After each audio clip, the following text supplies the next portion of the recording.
Hello, friends. Welcome back to my YouTube channel. And today we can see a game of two knights variation. And also it started with like Petrov defense initially, then converted to like three knights variation, then four knights variation.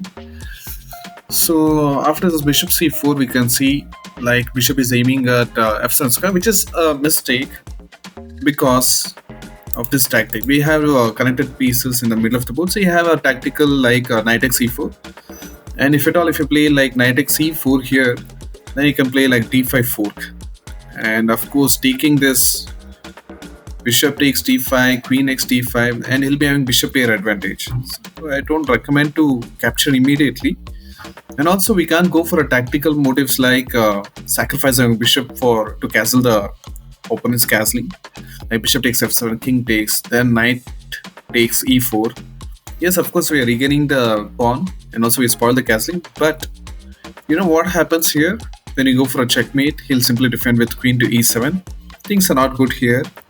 And also, like black is having bishop pair advantage.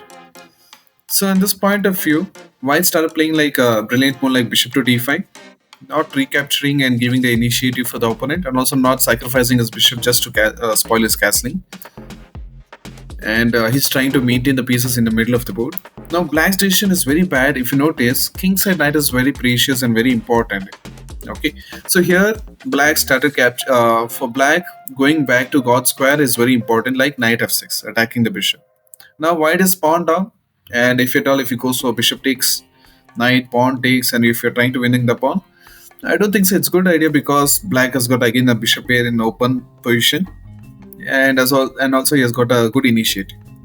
So I think it's better to play knight f6 for black.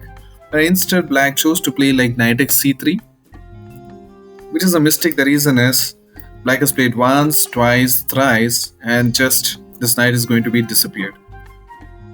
And he exchanged for a newly launched knight. And it's a loss of time, you know. And also at the same time, like white is getting an initiative, like more space and all. So here black chose to play like bishop to c5. Again, it's a blunder. The reason is we have a tactical motive. Here the bishop on c5 is a hanging piece. So how can we recapture this bishop? With this bishop. Of course, we cannot capture immediately like this, but we have some tactics. Please pause video and think for some time. How do you recapture this bishop? And once you find the answer, please unpause. Okay, let me tell the answer. Like bishop takes f7, check, king takes, and queen d5 check. Once the king goes, queen takes bishop, we can regain the pawn and piece. But position is unclear for both the sides because like there are many exchanges taken place. Okay. So I think bishop c5 is blunder. So and also for black, instead of placing the bishop on c5, it was good to place the bishop on e7. The reason is not allowing the knight to come to g5 and go for a fork. So, but anyway, the moves are done. So now white chose to finish his development by castling. Black also chose to castle. Now, since knight is not there on f6, h7 square is a vulnerable square. So plan is very simple. We bring the knight, queen, and we are putting pressure on both on f7 and h7 square with the help of knight, queen, and the bishop. So black started playing like something like d6. Again, it's not a good move. Because we can bring the queen and go for a checkmate threat now. Now if black is not careful, then we can finish the game. So black is forced to play like something like h6. And since our knight is under attack, we can play knight x f7. And also at the same time, we are attacking the queen also. If rook takes, of course we can take with the bishop. But if he tries to save his queen, like something like queen to e8, then it's a blunder because we can finish the game. We have a beautiful checkmate pattern. It's a double check. King is forced to wicket square. Again, we can give a double check. And king is forced to wicket the square. And finally, queen to h8 checkmate. So here in this case, it's better to capture for black. So black started sacrificing his piece. Rook takes knight. And we can delay like bishop takes, f7 check. So when we move, where the black king can go is king to f8. At least his king will be safe.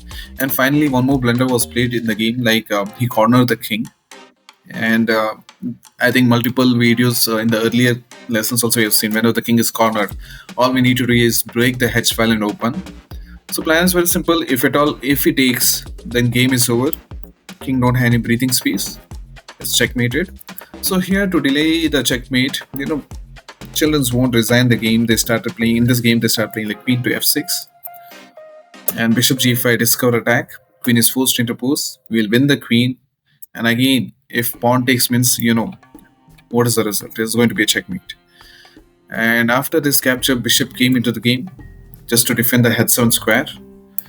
So white chose to eliminate the defender, and black got one more piece into the game like rook f8, eliminating this bishop so that he has got some breathing space. But something, we have forced moves like check, takes, check, check. Okay, three moves mate it is, if you notice. Yes, the answer is correct. Bishop takes check, king takes, queen g6 check, king moves, and queen h6. Game ended like this. So don't keep the pieces in the middle of the board like two connected pieces and all. Sometimes they'll sacrifice and it may fall for fork, which you need to remember. And whenever the knight is not there on the king side, please make sure your bishop is aiming towards the f7 square, where you can put your knight on g5, and also your queen can come into the game and you can go for mating pattern. So these are some attacking plans in the game. I hope you like this video. See you guys in the next videos. Till then, bye bye.